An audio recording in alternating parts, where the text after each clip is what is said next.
Listo, pues vamos a comenzar. Este es el tema de esta mañana. No te pierdas entre tus pérdidas. Hemos venido hablando sobre pérdidas, sobre duelos. Pero comienzo siempre con algo gracioso, ¿no? Entonces, si hoy... Sí. Entonces, llega un par de viejitos de la noche de la calle y había un ladrón en su casa adentro, ¿no? Ya llevaba todas las cosas valiosas y vienen los viejitos ahí torcheando. Entonces, cuando abre el ladrón y los ve, se sorprende, pero rápido saca su pistola y dice: me sorprendieron, no puedo dejarlos vivos, no puedo dejar ninguna evidencia. A ver, tú, ¿cómo te llamas? Y entonces la viejita va: me llamo Guadalupe. Entonces el viejito, el ladrón dice: ¿Cómo se llama usted, perdón? Me llamo Guadalupe. Entonces le cambia el rostro al ladrón y dice: no puedo matarla, señora. Mi mamá se llamaba como usted y acaba de morir hace una semana, no puedo matarla. Tú, ¿cómo te llamas? Y el viejito: yo me llamo Ignacio, pero me dicen Lupe. Es un chiste. Y luego también va al médico el viejito, ¿va? Viejito de esos que ya los buscan en tres panteones porque no se ha podido morir, viejito. Entonces va y pues lo revisa el médico, pero le dice: a ver, amigo, ¿cuánto pesa usted? ¿Se acuerda cuánto pesa? 75 kilos. Pero ¿con lentes o sin lentes? Y el doctor dice: pues con lentes, 75 kilos. Y el doctor dice: ¿y sin lentes? No sé, porque no veo. Es un chiste. Bueno, yo soy y Dios dice que soy. Yo tengo lo que Dios dice que tengo. Yo puedo hacer lo que Dios dice que puedo hacer. Ok, el tema, seguimos con pérdidas. Cuando buscas en el diccionario pérdida, su significado que lees ahí, el concepto se emplea para nombrar a la falta o a la ausencia de algo o alguien que se tenía. ¿Qué significa pérdida? Algo que se tenía y ya no se tiene. La ausencia de algo que ya no está. O algo o alguien. Cuando una persona dispone de una cosa y esta deja de estar o existir una cosa o una persona, surge la expresión: sufrió una pérdida, lamentamos o nos condolemos con la sensible pérdida de su esposo, de su casa, de lo que sea, ¿sí? Norman Wright, en uno de sus libros que yo quiero recomendarle, que el libro se llama ¿Cómo recuperarse de las pérdidas?, él dice que desde que nacemos empezamos a perdemos el lugar ideal, que era el vientre de nuestra madre, la placenta, y de ahí toda la vida se caracteriza por pérdida tras pérdida. Vamos perdiendo, ¿verdad? Perdemos nuestros dientes de leche, perdemos nuestro cutis de niño, perdemos amigos de la primaria, de la secundaria. Entonces, cuanto más pronto nos adaptemos a la verdad de que la vida está llena de pérdidas, mejor para nosotros. La gente que se resiste a despegarse, a deshacerse o desprenderse de algo que ya no tiene, es la que más sufre, ¿verdad? Entonces, ya desde pequeñito Dios nos va mostrando: adáptate, las pérdidas son algo normal y cotidiano en la vida,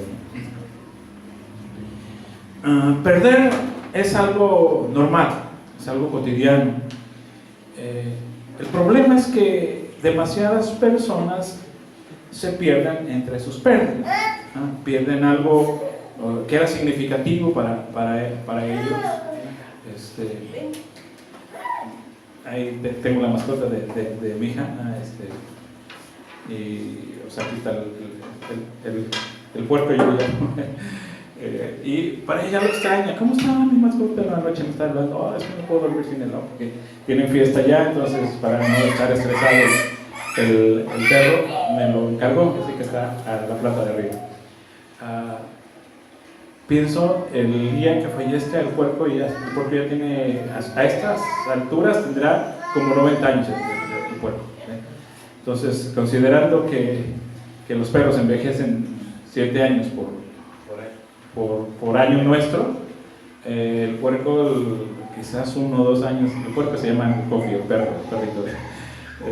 Más que como olía mal o se orinaba, yo desde chiquillo le decía, puerco, quítate de aquí, ¿no? Entonces para mi hija es el Coffee, pero para mí es el puerco, ¿no? Este es la misma mascota. Pero cuando fallezca el puerco, mi hija va a sufrir así mucho, ¿no? Las personas suelen perderse entre sus pérdidas, que no saben cómo elaborar el duelo, no saben cómo despegarse o desprenderse de aquello que ya no existe, que ya no está entre ellos, ¿no? Entonces, las crisis que llega a sufrir las personas, un tiempo de dolor es normal, sobre todo cuando hay un fallecimiento, pero a veces este dolor se extiende por meses y años. Inclusive muchas personas ya pasó eso hace 20 años y todavía siguen estancadas en lo que se llama duelo patológico o duelo momificado. Se perdieron entre lo que perdieron. La gente, cuando pierde algo significativo, termina perdiendo el mismo rumbo de sus vidas. Ya no tiene sentido la vida, muy particularmente cuando los últimos años toda su vida giró en cuidar a mi papá, y de pronto mi papá ya no está, y entonces usted va a sentir, seguro estás experimentando un gran vacío y ahora cómo canalizo mi tiempo, mis fuerzas. Ya no está mi viejito que yo tenía que cuidar, ¿verdad? No podía dormir, así, sigue respirando o no, y hoy cuesta trabajo dormir, como dice el dicho, a pierna suelta, porque ya está el hábito de despertarse, de estar poco estresado para saber si sigue ahí, ¿no? Entonces, al no existir ya eso, o esta persona, en particular mi padre, entonces la tendencia es, ¿y ahora qué hago con mi vida? ¿Qué hago con mi tiempo? ¿Sí? ¿Cómo canalizo? Mi vida estaba en función de cuidar, y ahora que ya no. Así sucede también cuando se jubilan las personas, ¿no? Hace 8 días hablamos acerca de los fantasmas de mi ex, ¿no? Años y años, 20 años, 30 años, ¿cuántos años para jubilarse? 27, 30 años de 30 años de tu vida, 27 años, ahí lo mismo, ¿no? Y de pronto ya no lo tienes, porque ya es la normal jubilación, y ya no tiene sentido tu vida. O sea, buscas ahí con qué lleno mis horas, con qué lleno mi espacio. Hablamos la semana pasada de los fantasmas de mis ex, y decíamos, y se siguen reuniendo con los jubilados, ¿verdad? Y siguen hablando de los problemas del trabajo, como que es estas reuniones, ¿no? Y ya no trabajas ahí, ya que tienes que enterarte de que si cambiaron al director o no lo cambiaron, y si el director se consiguió una nueva amante. Esos son rollos que ya, pero bueno, hay que seguir metidos en eso, ¿no? Ya no está con nosotros, ya no pertenecemos, pero no sabemos manejar. Entonces las personas suelen perderse entre lo que ya perdieron. Terminan perdiendo el rumbo, terminan perdiendo la alegría de vivir, se pierde el placer y se vive en un displacer. La comida no sabe, ¿no? La noche no sabe, no hay descanso. Se está en una fiesta y se está pensando a lo mejor si a papá le encantaba cierta canción, y de pronto suena, ay, mi viejito, ¿no? Se pierde la alegría de vivir. Entonces la gente termina flotando en una existencia displacentera. Se vive por automático, porque hay que despertar, ¿no? Y a veces ni ganas de continuar, ¿no? Y me lo estoy refiriendo a usted ahorita, pero pues la gente se divorció, lo dejó el esposo, lo dejó la esposa, y le pierde sentido a la vida, ¿no? ¿Qué cosas solemos decir que perdemos o que perdimos? Bueno, entonces es que perdí mi casa, ¿no? Por ejemplo, el año pasado que el sismo, entonces el departamento en Infonavit, entonces eso da lugar a que yo pudiera decir, es que perdimos el departamento, ¿no? Perdí el departamento por causa del sismo, ¿no? Perdimos dinero, ¿no? Es que perdí dinero, en ese negocio perdí mucho dinero, ¿no? Fue una mala decisión, ¿no? Perdí mi empleo, ¿no? Por lo que gusten y manden, pero, oye, ¿sigues trabajando ahí? No, no, fíjate que vino la recesión, entró López Obrador y perdí mi empleo, ¿no? Era burócrata, yo era aviador, ahí entonces perdí mi empleo, ¿no? Perdí mi negocio, ¿no? Porque me pedían piso, lo que gustan y mandan, perdí mi negocio, ¿no?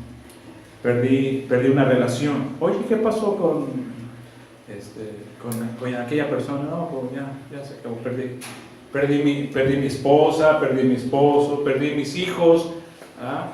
A alguien con problemas de alcoholismo, platicas con él y como ya no vive con ellos porque se cansaron su familia, y entonces en la tribuna de AA puedes decir, yo perdí mi familia, ¿no? Por causa de mi alcoholismo, ¿no? Perdí mi salud, no, es que entonces desde aquello que sucedió yo perdí mi salud, ¿no? ¿Qué cosas has dicho tú que has perdido, no? ¿Qué cosas has perdido? Todos en algún momento dado hemos perdido algo, ¿no? Pero ¿qué has dicho tú que has perdido? ¿Ha salido de ti la expresión perdí mi matrimonio, perdí mis hijos, ¿no? Perdí mi hijo desde que aquella vino y lo enamoró y se lo llevó, ¿no? Algunos, no, es que desde que sucedió eso se me fueron las ganas de vivir, ¿no? Usted acaba de decir esto, ¿no? No dijo, lo perdí mi paz, pero no tengo mi paz, ¿no? Okay. Si queremos evitar perdernos en nuestras pérdidas, debemos evitar la expresión perdí. De hecho, la primera cosa que necesito decirles, si no queremos perdernos en nuestras pérdidas, es el abordaje. El abordaje incorrecto es perdí. Toda vez que de mi boca sale perdí mi empleo, perdí mi trabajo, perdí mi familia, perdí mi negocio, ya estamos haciendo un mal abordaje, una incorrecta interpretación de las cosas. En la correcta interpretación de las cosas, no es que eso o ella se haya perdido. Yo soy quien se siente perdido. Es decir, mi papá cumplió una función en su vida, 91 años, y él vino y cumplió un acometido, cumplió una función. Parte de esa función que cumplió, pues es haber acompañado su vida, es haberle ayudado a criar a sus hijos, es haber engendrado hijos, haberles dado educación o haberles lo que podía haberles dado, nos lo dio, ¿no? Entonces, él cumplió una función. Nosotros cumplimos una función en una relación conyugal, aunque dure 3 años, o 5, o 10, tenía una función. Y normalmente las cosas que vienen, o las personas que vienen a nuestra vida, vienen con el fin de construirnos, no de destruirnos. Ahorita voy a hablar acerca de eso. Pero al ya no estar, es importante entender que eso cumplió una función. El departamento que yo ya no tengo por causa del sismo, cumplió una función. Los 22 años que tuve ese departamento, cumplió una función. Ahí crecieron mis hijos, ¿no? Ahí se dio la relación, cumplió una función. No es tan malo el asunto hoy con nosotros porque hay grandes posibilidades de que nos van a dar un departamento nuevo y no de 3 o 4 plantas, sino va a ser planta baja. Eso me alegra mucho, pero cuando en la correcta interpretación de las cosas, no es que eso o él o ella se perdió. Yo soy quien se siente perdido. Él no se perdió. Mi papá, que falleció hace unos días, él no se perdió. Él tiene un lugar, él no se perdió. Quien puede sentirse perdido, por lo que usted me habla, es usted, y en particular la nieta, que es Arely, ¿no? Y, ay, que mi abuelito lo veo, y ¿cómo le hacemos, no? Lo que ya no está perdido. Yo soy el que está perdido. Lo que ya no está, no perdió el rumbo. Yo soy el que perdió el rumbo. Todo eso, todo ello, no se perdió. Quien está perdido soy yo. Entonces, la correcta dicción es: eso no está perdido. Yo soy el que está perdido. Entonces, cuando yo digo perdí, estoy haciendo, ya las cosas están poniéndose mal. Desde que sale de mi boca perdí, voy a sufrir las consecuencias por decir perdí mi relación, perdí esa pareja, perdí mi matrimonio. Perder duele, por supuesto que sí, el dolor es inevitable, pero perderse en la pérdida sí es evitable. O sea, no podemos evitar el dolor desgarrador, pero perderlos sí podemos evitarlo. Los sentimientos de desolación, de aletargamiento,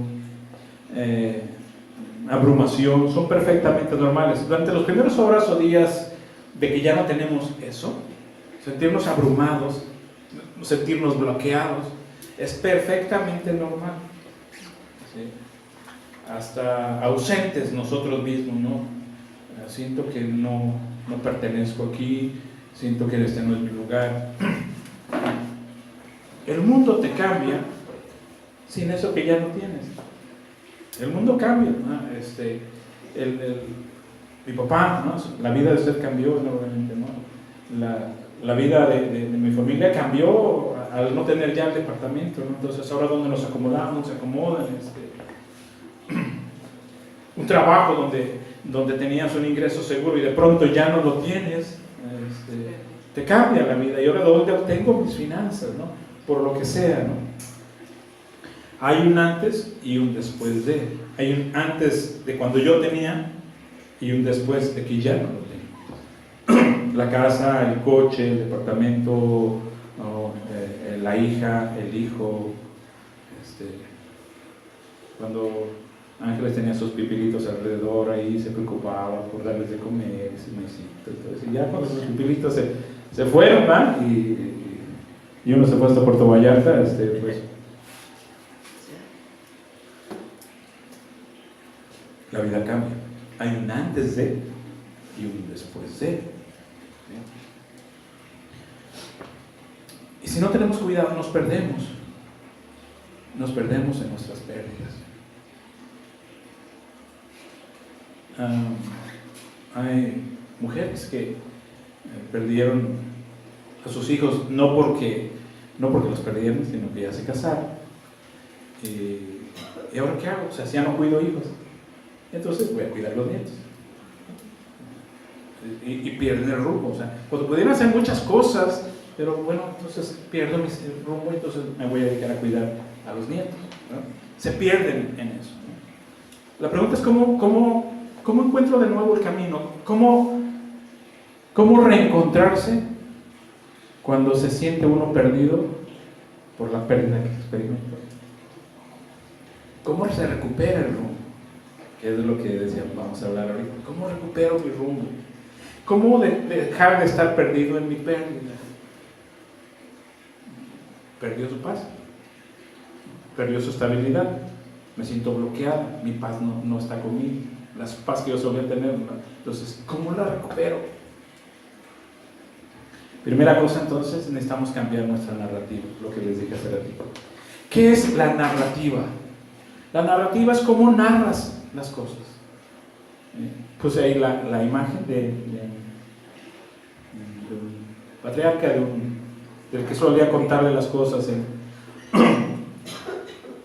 la abuelita que solía contar cómo se ven las cosas, o el abuelito, o el patriarca. Todos tenemos una narrativa. ¿Qué le pasó? ¿Qué le pasó a doña Albina? ¿Y cómo está doña Albina? ¿Y cómo se siente? Y ahí viene la narrativa. Cuando platica una amiga con otra amiga, y oye, que ya no tienes a tu pareja, ¿no? Y cuéntame, ¿qué pasó con él? Porque ya no te hemos visto con él, o con ella, ¿no? Y ahí viene la narrativa. Igual con los hijos, ¿no? Oye, ya no he visto a tu hijo por acá, ¿qué pasó? Y ahí viene la narrativa. ¿Estamos todos? ¿Sí? Inmediatamente viene la narración. Entonces, ¿cómo narramos las cosas que nos suceden? Desde ahí los problemas empiezan, o empezamos a perdernos, o desde ahí las cosas comienzan a tener un sentido. Cambiar la manera en cómo narras lo que te sucedió es fundamental para no perderte. Entonces necesitamos cambiar la narrativa. Narrar desde lo que no está, lo que ya no tengo, lo que falleció, lo que se fue, como algo que perdimos, me pone en posición de víctima. Cuando narro las cosas y digo, quien ya no está conmigo, lo que ya no tengo, el coche que me robaron, el departamento que se cayó por el sismo, la pareja que me traicionó, que me fue infiel, que se fue, que me dejó, el trabajo del que me corrieron. Cuando yo narro, es que perdí. Eso me pone en un papel de víctima. Y el victimismo no es una postura sana para enfrentar la vida. Ser víctima no es sano, pero así nos ponemos. Entonces yo perdí. ¿Qué perdiste? No, yo perdí mi matrimonio por causa de tal o cual cosa. Yo perdí mi matrimonio. Los cuartos alcohólicos no pueden pararse la tribuna y decir, es que yo perdí mi matrimonio. Échenle ganas ustedes porque les puede pasar lo que a mí. Yo hace 10 años perdí mi familia entera, ¿no? Mis hermanos hoy pueden decir o Areli, ¿no? Es que yo perdí a mi abuelo, ¿no? Mi abuelo que está me consentía o lo que sea. Perdí mi salud, perdí mi hijo.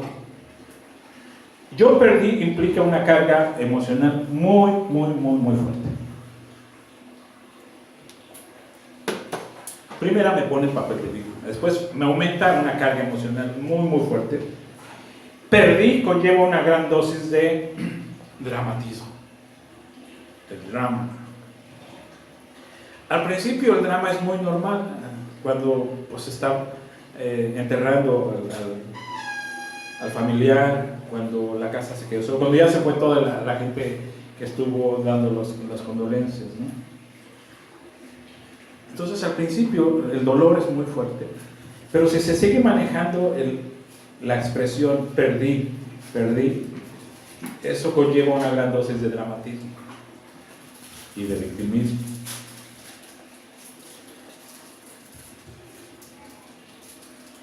Y lo aceptemos o no, nos reencanta ser pobreteados. Pobrecito de mí.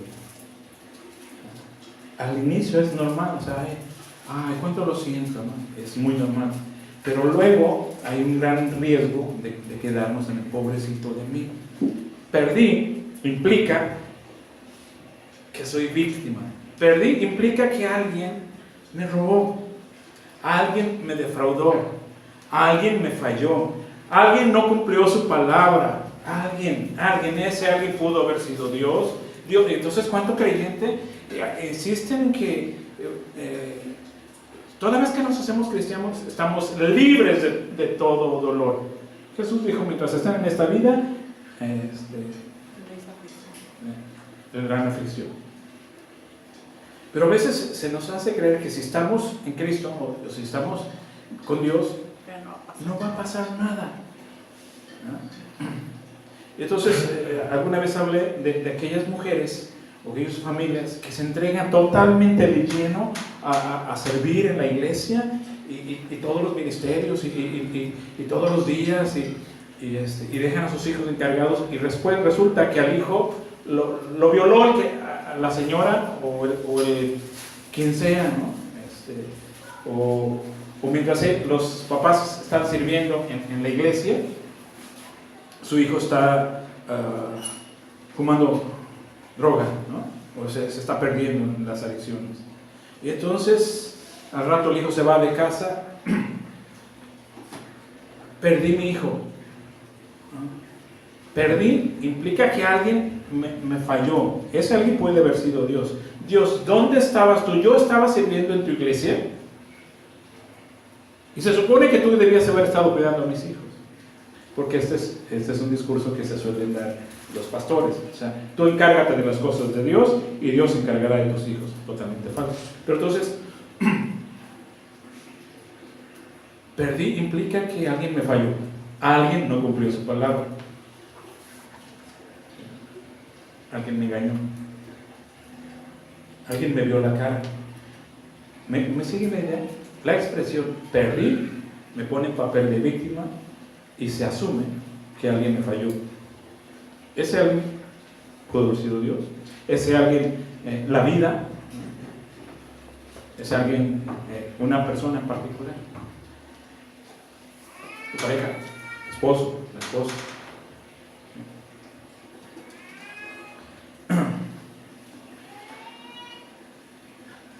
La narrativa, cuidarla es importante.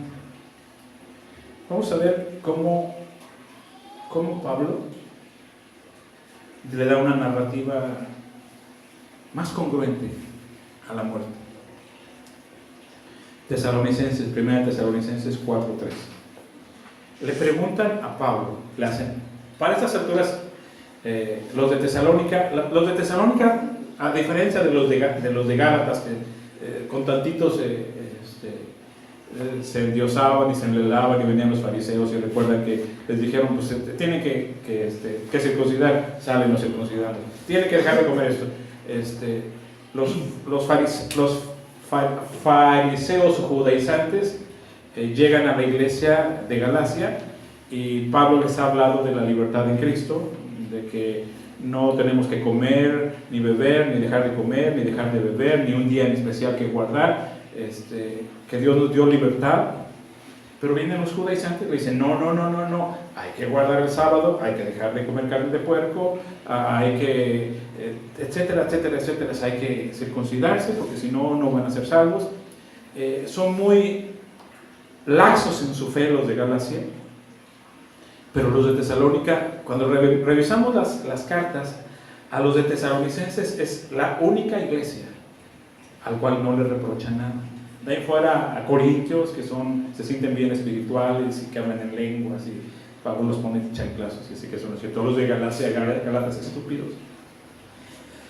Pero los de Tesalónica son la única iglesia que Pablo no tiene un reproche para ellos. Pero ellos tienen dudas y le dicen, hermano Pablo, y recuerden que Pablo con un doctorado, con una trayectoria impresionante de doxología, de doctrina, ¿qué pasa con nuestros familiares que ya no están con nosotros? Le hacen la pregunta. Entonces, en su narrativa, Pablo cuida esta narrativa y dice Pablo, el apóstol Pablo, tampoco queremos, hermanos, que ignoren acerca de los que duermen. Él utiliza la expresión los que duermen, para que no se entristezcan como los demás que no tienen esperanza. Él no dice a la pregunta de ellos, o sea, este pasaje de Tesalonicenses es como en respuesta a los de Tesalónica que le dicen, explícanos, ¿dónde están? ¿Qué pasó con ellos? ¿Les vamos a volver a ver? ¿No les vamos a volver a ver? ¿Nos despedimos para siempre de nuestros familiares? ¿Qué pasó con ellos? ¿Qué pasa con ellos? Él no dice, no queremos que ignoren acerca de los que están muertos. Su narrativa no es esta. Tampoco, dice, no queremos que ignoren acerca de los seres que ustedes perdieron. Están haciendo una pregunta vital a Pablo. No queremos que ignoren acerca de aquellos que ya no verán nunca más. Hacerlo sería una narrativa muy pesada para los oyentes y que total desesperanza. Checa cómo Pablo le da un abordaje diferente, una narrativa muy congruente. Y entonces Pablo dice, tampoco queremos, hermanos, acerca de la pregunta que me hicieron, que ignoren acerca de los que duermen. Fíjate que no menciona perder. Cuida la narrativa. ¿Para qué? Para que no se entristezcan como los demás. Me voy a meter un poco más en la próxima semana sobre cambia la narrativa, cambia tu narrativa para que cambie tu vida. Porque, cómo nos regamos la vida por narrativas tan nefastas que tenemos. ¿Para qué? Para que no se entristezcan como los demás. Para que no se entristezcan como los demás, cambien su narrativa. Cambien su discurso. Cambien la forma en cómo enfrentan la ausencia de ese ser querido o de eso que ya no se tiene. El trabajo, la pareja, la mascota.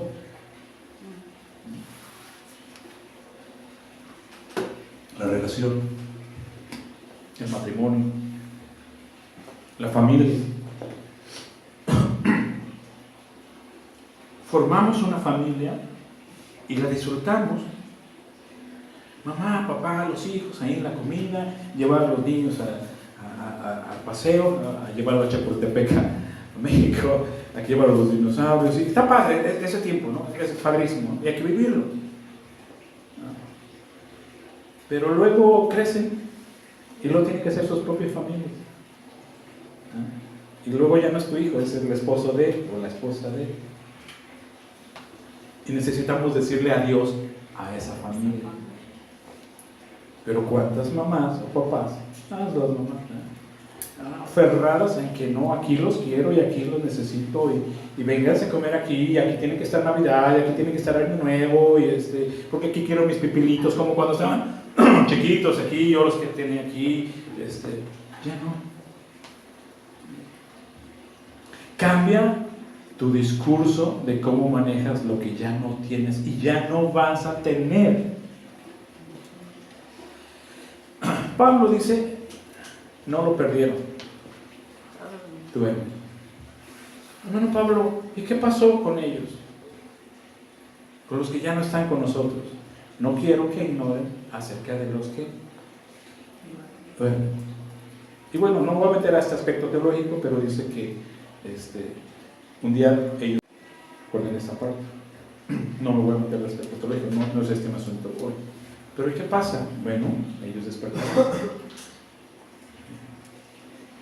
Si quieres evitar perderte en tus pérdidas, necesitas cuidar tu narrativa.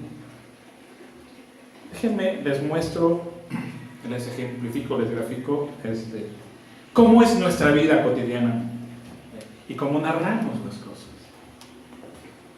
En nuestra vida tú eres la protagonista, tú eres el protagonista. En mi vida yo soy el protagonista. ¿Sí? Tú eres la protagonista principal. En tu vida. Tú eres protagonista y va a haber un antagonista. Entonces decía hace ratito, cuando yo digo perdí, implica que un antagonista, la vida, Dios, alguien me desilusionó, alguien me falló. En toda telenovela, o en toda una telenovela o una película que no tiene el malo, no se disfruta.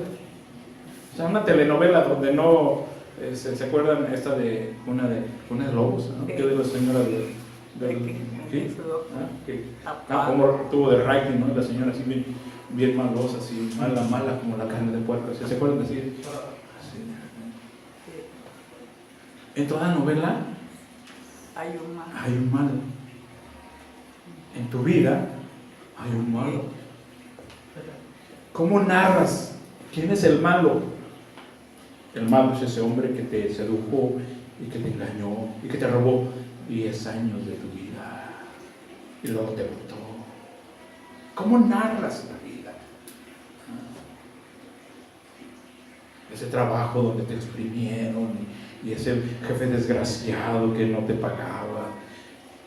¿Quién es el antagonista en tu vida? ¿Cuál es el conflicto? A todo protagonista hay un antagonista y hay un conflicto existencial. ¿Cuál es el conflicto existencial? ¿Cuál es el conflicto existencial de muchas mujeres? No me da lo suficiente, no me dice que me quiere lo suficiente, no pasa conmigo tiempo suficiente, no me da mi lugar, no me da mi honra. El hombre también. Es que tú no quieres cuando yo quiero, es que tú, y empieza, ¿cómo narras el conflicto? Y más allá de eso, es cómo lo resuelves. ¿Y en qué quedó la película? ¿Y cómo terminó el drama de tu vida? ¿Cómo se resolvió? ¿Se resolvió o no se resolvió? ¿Quién ganó? ¿Quién perdió? Yo me quedé solo. Y aquí me la paso. ¿Te acuerdas? Les dije de un paciente que atendí que con artritis, solo rápido lo retomo, una artritis deformativa, porque esa desgraciada perdí mi trabajo y cuando más la necesitaba se fue con otro hombre y yo me quedé aquí. Esa es su narrativa. Él es víctima, su mujer lo deja cuando el más lo necesitaba. ¿Cómo has narrado tu vida hasta ahora? Si le tuvieras que platicar a alguien, nosotros como psicólogos escuchamos la narrativa de las personas, ¿no?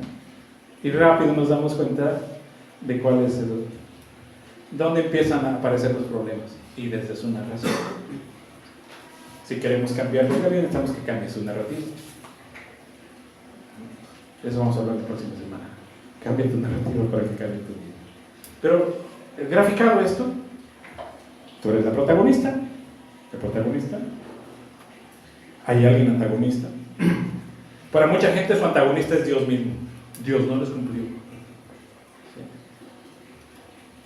O la iglesia les falló, les defraudó. Por supuesto está implicado el pastor también, ¿no? El pastor les falló, ¿no? Les defraudó, les desilusionó.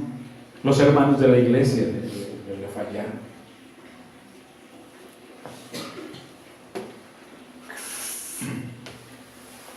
¿Quién es el antagonista? Para muchos en las iglesias es el diablo. Para todos el diablo. El diablo me trae, ¿no? El diablo no me quiere dejar en paz. Aquí pudiera usted darle un enfoque, ¿no? El fantasma de mi esposo, su esencia ahí.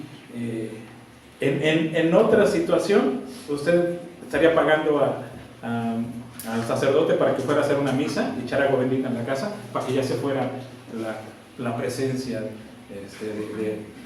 el fantasma de mi papá que no se quiere ir a descansar en paz, ¿no? Y entonces habría que hacer una misa para que, o 10, para que descanse en paz el alma de mi papá, para que ya no esté ahí, pues, porque ahí lo siento, ahí mi nieta lo siente, ¿no? Ahí está, ¿no?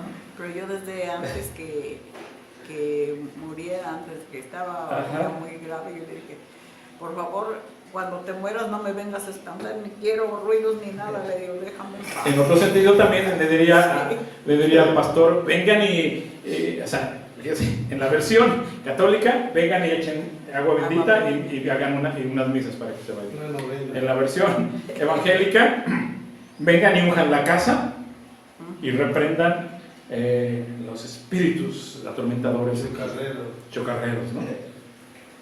Porque entonces la protagonista es usted y la antagonista es lo inmundo espiritual, el mundo oculto, ¿no?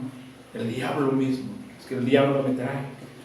Ese es el discurso narrativo de mucho cristiano, de mucha iglesia, pues, ¿no? Y no es que no exista lo inmundo y no es que no exista el diablo, pero para todo el antagonista siempre va a ser el diablo, en muchas congregaciones, ¿no? El antagonista es Dios, la iglesia. El antagonista es ese hombre desgraciado que me robó mis mejores años, ¿no? o esa desgraciada mujer que se aprovechó de mí y nomás me sangró. ¿Se acuerdan? Un hermano de la congregación que lo dejaron sin su mueblería y sin... ¿ya? Entonces ella es se acabó su lana, pues, ¿no? Entonces ella es la antagonista. Él es el protagonista de una vida de necesidad, de compañía, y la antagonista es esa mujer malvada. ¿Por qué estuvo? ¿Pero por qué tenía que estar tan guapa y tan buena? Condenada, así que me cautivó y me atrajo. Y después me dejó 2 años y se chupó todo. Todo se acabó. Sí. Ay, pobre. Y entonces ella es la antagonista. Y el ¿Quién pobrecito le- es quién le él. manda- quién le manda a El ser pobrecito tan es él. Sí, él es el pobrecito. Regálale una soga. La pobrecita es usted. La pobrecita eres tú. También el antagonista puede ser todo el mapa de creencias que uno maneja, o sea, porque hasta ahorita estás dando ejemplos corpóreos, ¿no? Pues es que, pero si partimos de lo que la Biblia dice, que nuestra lucha no es contra carne y sangre, Ajá. tenemos también un mapa de creencias que nos permiten o nos impiden llegar a una resolución favorable para nosotros. Por ejemplo, una creencia, ¿no? El matrimonio es para toda la vida. Que lo acaba de decir usted. Pero si resulta que en la vida él se queda sin trabajo o hay una enfermedad que lo mantiene, que luego la mantiene en una condición desfavorable, entonces se dejan y aquella persona que se fue, como yo tengo un mapa de creencias que me dice el matrimonio es para toda la vida, entonces se debe cumplir y entonces... Me defraudó. Ajá. Sí, por eso es Entonces, Dios, la vida a una persona en particular. Si no se modifica ese mapa de creencias, pues el conflicto se va a generar, esté o no esté, la persona te trate o no te trate, o sigas teniendo el trabajo, o por ejemplo, la creencia de que las mujeres no saben trabajar, ¿no?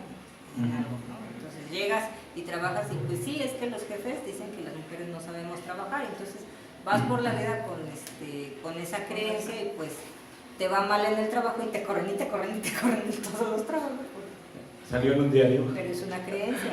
Salió en un diario, una publicación en Estados Unidos, de que las rubias son más tontas que cualquier otra mujer. Así salió, que en un estudio que demostró que las rubias naturales pues, tienen una poco coeficiente intelectual, o sea, son tontas a diferencia de otras mujeres. Sí, salió. Entonces se organizó, y esto ya es chiste, pero se organizó, las rubias se organizaron y hicieron una marcha. Sabe que ahora las marchas están de moda, salieron todas las rubias, ahí van con sus cartas, sus pancartas, y las rubias no somos tontas, las rubias no somos tontas, y ahí van la gente, todo un montón de rubias, ¿no? Entonces el reportero dice, ¿por qué están marchando? Es que salió una publicación en un diario que las rubias naturales somos tontas a diferencia de otras mujeres, ¿no? Y eso no es cierto, ¿verdad que no, compañeras? Claro que no, las rubias no somos tontas, las rubias no somos tontas.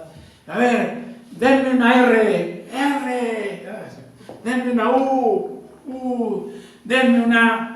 Las rubias, no, somos tontas, las rubias. Okay. Las creencias son lo que dan forma a nuestra narrativa. Entonces cambian nuestras creencias. Otra creencia, ¿no? O sea, ya tienes una relación duradera, pero no se casaron, por lo que gustes y mandes, no está ese ritual del casamiento, ¿no? Entonces, ¿qué dicen? Pues es que este es un parche mal pegado, ¿no? Y ya, sí. No es parte de tu vida porque es un parche mal pegado, no vale la pena que tengas cierto respeto, ¿no? Para la tal persona, porque no es tu esposo, porque no es tu esposa, nada más es un parche mal pegado. Pero ya tienen una casa, ya tienen 5 carros, un super negocio y todo lo que... Sí, pero no es... no es de tu familia, no lo voy a respetar porque no... Las creencias dan lugar creencias equivocadas dan lugar a narrativas equivocadas y al final terminamos pagando las consecuencias. Vamos, ok. Entonces, esta gráfica me pareció muy interesante. Sí, porque el antagonista Sí. puede ser corpóreo o incorpóreo. Sí. Sí, me gusta. Pero siempre va a haber un antagonista. Y un conflicto, ¿cómo narras ese conflicto? Si lo narras a partir de que tú eres víctima, porque perdiste, que lo cual significa que alguien te plagió, que alguien te defraudó, alguien te desilusionó, entonces la resolución va a ser muy a desfavor. Ok. Primera situación, o sea, si queremos evitar perdernos en nuestras pérdidas, es cambia tu narrativa. Cambia tu narrativa. Segunda, decide si eso te va a destruir o te va a construir.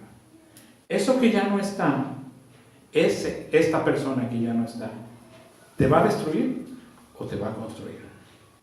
Dije hace rato, en el entendido de que las cosas que llegan a nuestra vida buenas, y no sabemos hasta cuándo van a ser buenas, vienen con el fin de construirnos. Lo que viene a nuestra vida viene con el fin de construirnos. La casa que tuve, que se cayó con el departamento que se cayó con el ofrecido, vino para ayudar a construir mi matrimonio, familia. Ya no lo tengo el departamento. Mi papá vino a su vida con un fin, construirla, no destruirla. Un trabajo vino a tu vida con fin de construirte, tu economía. La pareja llega a tu vida con el fin de construirte, no de destruirte. Pero ahora que ya no está, ¿qué vamos a hacer? ¿El tenerlo me va a destruir? ¿El no tenerlo me va a destruir? ¿O me va a construir? Y esa es una decisión personal. Y depende de nuestro acto volitivo. Ante lo dado, pero no pedido, ante lo quitado en contra de mi voluntad, ¿qué voy a hacer? Porque no queríamos que papá falleciera. Porque alguien no quiere que su matrimonio se acabe. No quiere que su relación, no quiere que lo corran de su trabajo, no quiere perderse eso. No quiero que mis hijos se vayan de casa. Pero ahora que ya no, ¿qué voy a hacer? Destruirme es la manera como honro a quien ya no está conmigo. Destruirme es la manera en como honro lo que ya no tengo.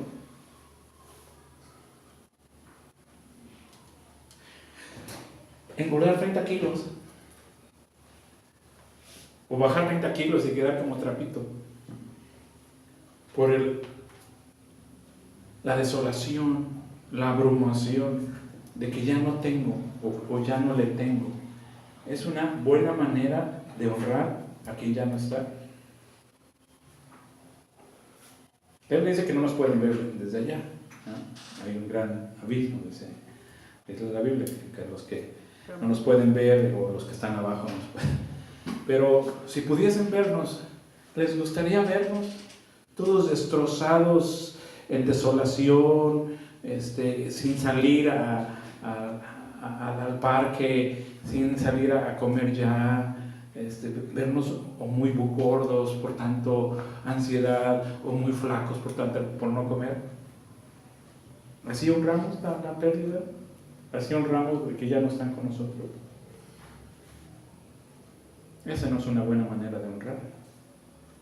¿Qué quisiera ver? Lo invierto.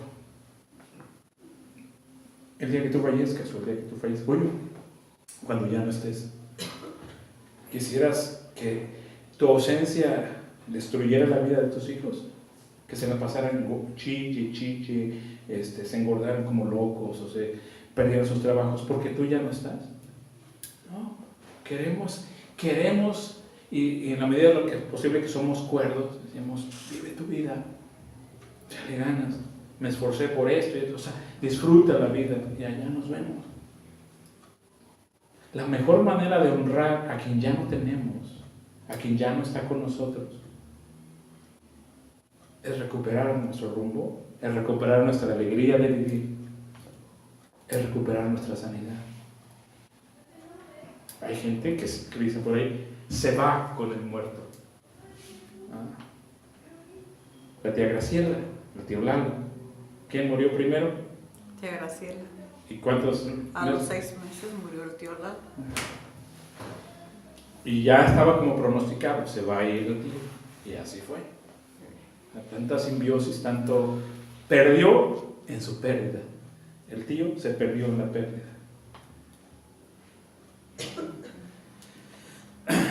Es así como la persona que ya no está con nosotros querría que nos viéramos al ya no estar aquí y ahora. Yo no quiero que cuando yo no esté, mis hijos. Déjenme sacar a Víctor Frank. Víctor Frank, el autor de La logoterapia, el libro de El hombre en busca del sentido, el que lo dice famoso. Víctor Frank, un psiquiatra polaco que se lo llevan junto con todos los judíos por descendencia judía a los campos de concentración. Y él recuerden que cuando se lo llevan a los campos de concentración, él siendo psiquiatra se propone 3 cosas. La primera, sobrevivir al holocausto de los judíos.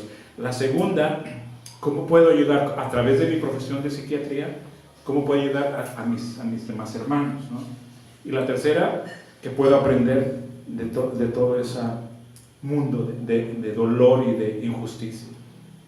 Sobrevivió, ayudó a muchos que estaban a punto de salir y que los fusilaran porque estaba el toque de queda, y de regreso, como sobrevivió, escribe su libro El hombre en busca del sentido de la vida, que se hace todo un bestseller, y a través de su libro recupera sus finanzas inmediatamente, o sea, así enormemente, a partir de todo lo que había perdido por lo que se lo llevaron los nazis, ¿no? Y en ese libro, El hombre en busca del sentido de la vida, el autor de La logoterapia, dice: si no está en tus manos cambiar una situación que te produce dolor, siempre podrás escoger la actitud con la que afrontes ese sufrimiento. Entonces, reencontrarte en medio de tus pérdidas tiene que ver con una decisión. Dije, la primera es cambia tu narrativa. La segunda es decide si te destruye o te construye. Lo que ya no tengo, lo que ya no está conmigo, a quien ya no está conmigo, es mi decisión. ¿Dejo que me destruya o que me construya? Sí, a partir de una buena reflexión de todo lo que hizo, me ayudó y estuvo, y los tiempos buenos, y todo lo que abonó a mi vida, decido honrar su memoria construyéndome. O decido que me destruya. Es una decisión personal. Y en ese sentido, si el tío decidió aquí que me destruya y me voy ya, fue su decisión. No, yo lo que quiero Ok, es perfecto. todavía vivir. Yo no elegí ya no tener lo que antes tenía. Nadie elige perder lo que ya no se tiene. Pero sí puedo elegir que ese suceso no acabe conmigo. Sí, yo quiero vivir, pero sí tengo esa ansiedad de que quiero comer. Porque siento el vacío aquí en el estómago, y entonces lo lleno por la comida. Okay. No como mucho, me como Mire, dos tortillas. Dos tortillas. Flotadores integrados.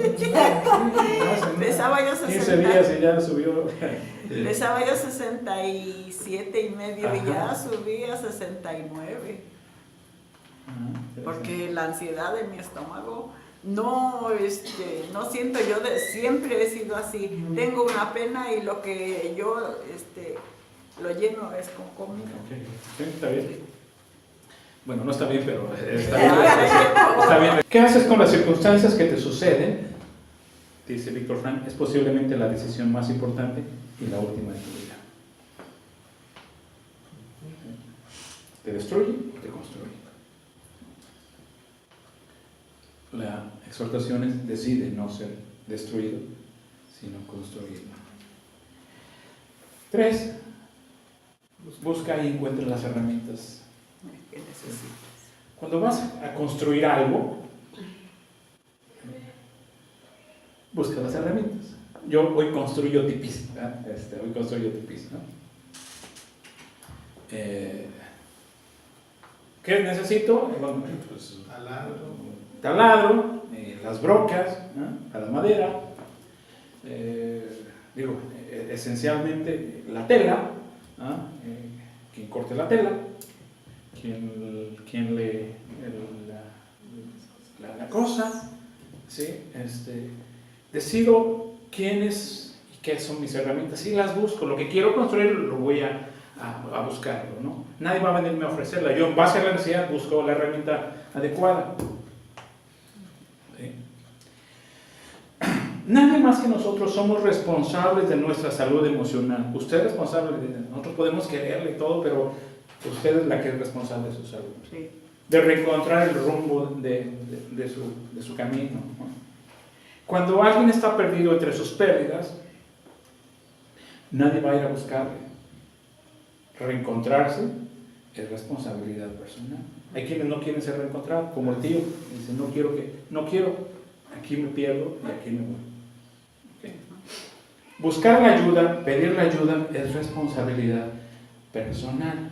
Hoy afortunadamente tenemos una gama de herramientas que antes no teníamos, hace 20 años, 30 años no se tenían.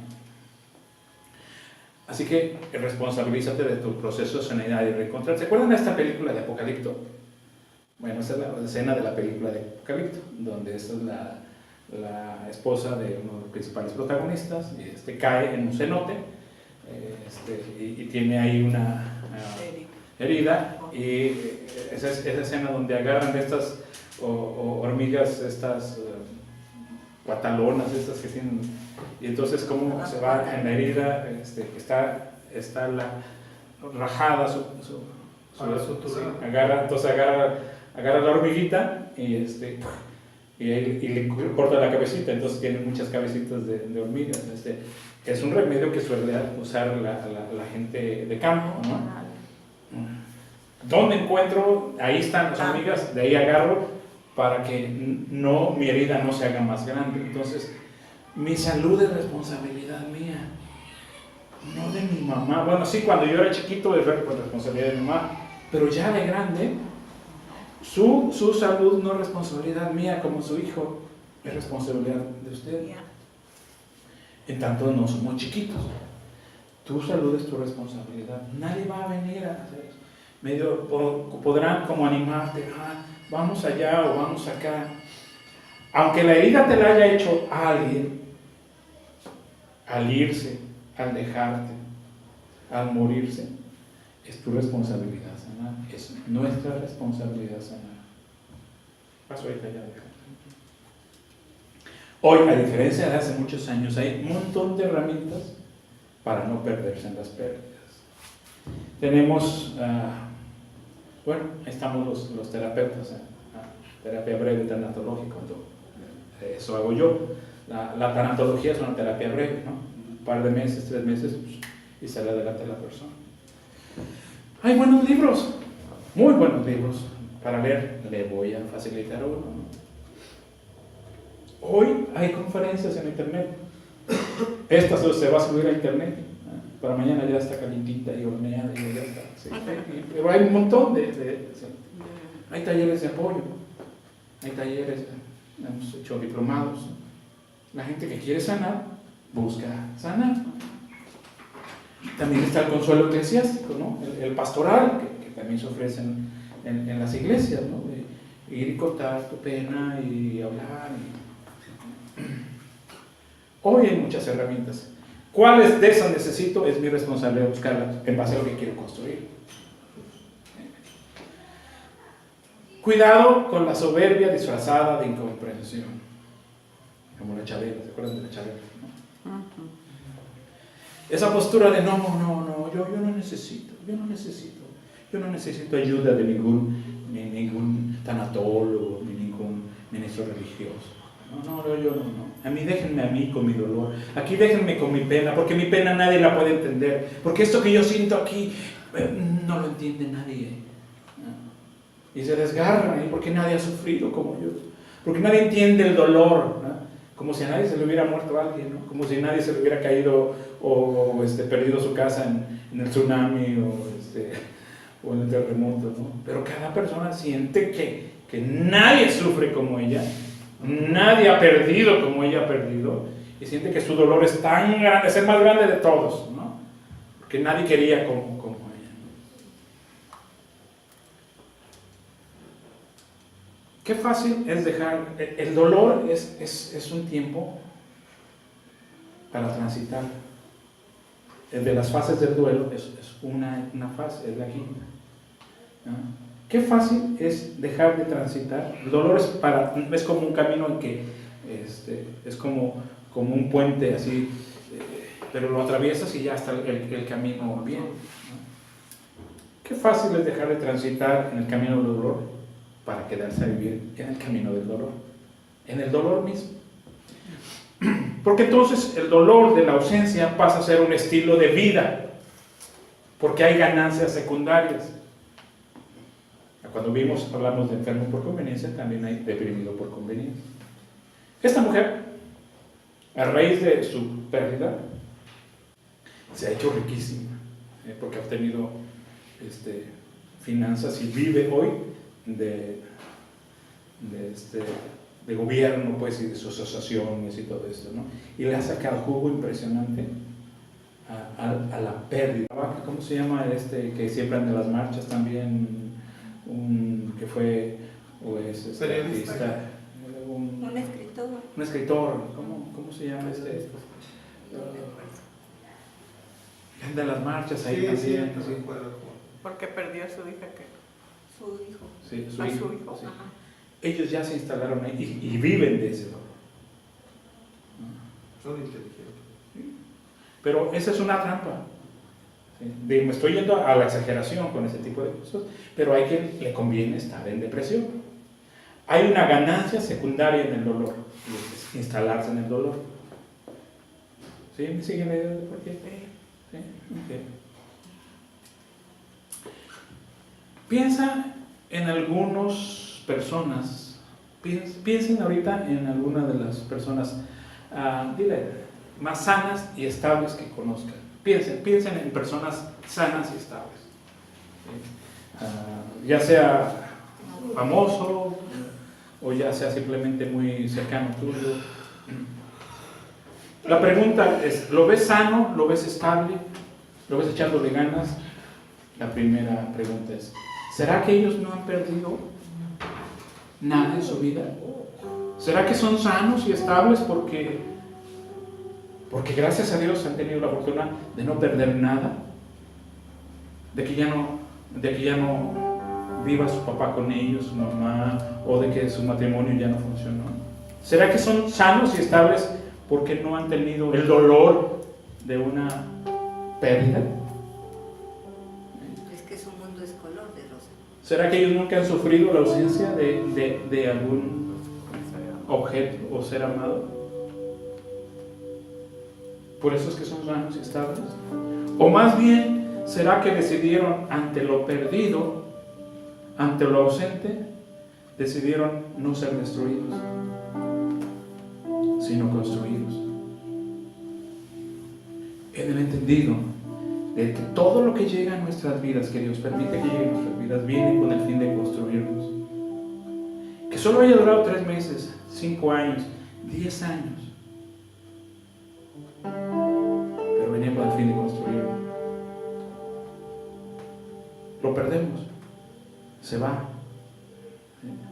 Nosotros decidimos ser construidos o ser destruidos. No hay vidas perfectas. Parte intrínseca de la vida es el dolor. La ausencia, por supuesto, duele, pero Dios nos ha dado la capacidad para aprender a vivir con ese dolor, y ese dolor va a ir disminuyendo conforme vamos avanzando en el proceso. Necesitamos transmutar la pérdida, reasignarlas, no resignarlas. La resignación es, ya que, no. La reasignación es transmutar es le doy un sentido a eso que ya no tengo. Es buscarle al dolor de la ausencia un lugar donde tenga un sentido más que solo hacerme sufrir. Juan 16:6. Jesús les está dando una narrativa muy correcta de lo que va a suceder. Jesús les está diciendo, en pocos días ya no voy a estar con ustedes. No me van a tener más. No les está diciendo, me van a perder. En unos días más, ya no estaré con ustedes. Ya no. Y ve que se ponen tristes. Y dice, porque les he dicho esto, su corazón se ha llenado de tristeza. Y ahí viene la narrativa adecuada, que me encanta aquí. Pero yo les digo, la verdad es que le conviene que yo me vaya. Puede sonar duro, sí. A ver, ¿cómo que nos va a convenir que te vayas? Eso es transmutar, darle un sentido positivo, adecuado al dolor de lo que ya no se va a tener, o de lo que ya no se tiene. Y miren, Jesús dice, les conviene que yo me vaya. Y en ese momento, ¿de qué manera me va a convenir que ya no? Todo trae un tiempo, una función. Y bueno, Jesús dice, les conviene que yo me vaya, porque si no me voy, en particular aquí, el Consolador no me trae.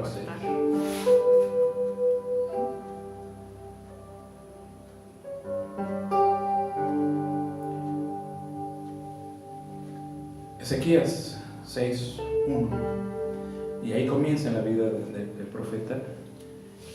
El día en que murió el rey, vi yo al Señor glorioso en su trono. Cuando vemos la historia, él era protegido del rey. Su vida estaba todo padre, ¿sí?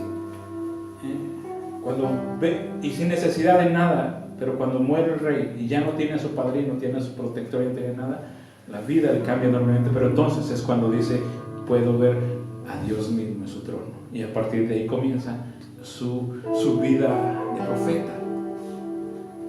Toda ausencia tuvo una razón de ser y ahora una razón de existencia. Eso es transmutar. Le voy a dar un sentido adecuado a lo que ya no tengo.